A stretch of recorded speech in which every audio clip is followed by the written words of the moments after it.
Citizen TV. Now, there's been a staffing gap in public schools, and the Teachers Service Commission has been directed to hire 30,000 teachers by January next year to bridge this gap.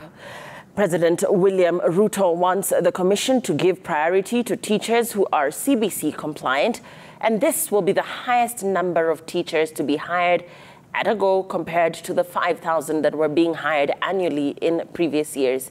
Emily Chebet reports. A day after President William Ruto declared that the pioneer competency-based curriculum pupils will transition to grade 7 in the current primary schools, he has ordered TSC to hire 30,000 teachers before the next school calendar. Speaking during the swearing-in of the newly appointed permanent secretaries, the president said the government will give TSC the necessary support to ensure a smooth transition for CBC learners.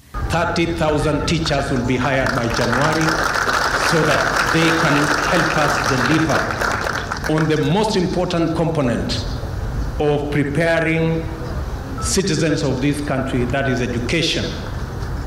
And we will make the necessary resources available, and we have asked TSC to give priority to the teachers that are CBC compliant. TSC CEO Nancy Macharia has said the commission is ready to hire and train the teachers, adding that even though the deficit in secondary schools alone is 68,000, the 30,000 that will be shared among the CBC and the 844 curriculum will bring some relief to the strained education sector. We already have a deficit of 116,000 in this country. And we have previously been employing 5,000 teachers every year. So that 1,000 will go a long way in trying to reduce this deficit.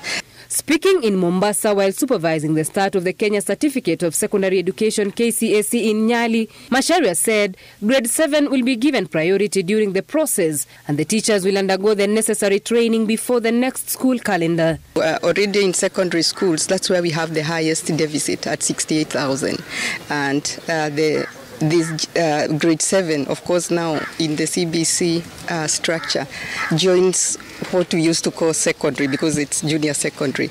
And therefore, we shall use some of these teachers for the junior secondary, as well as we have some for primary schools, and the rest will go to the 844 as we know it.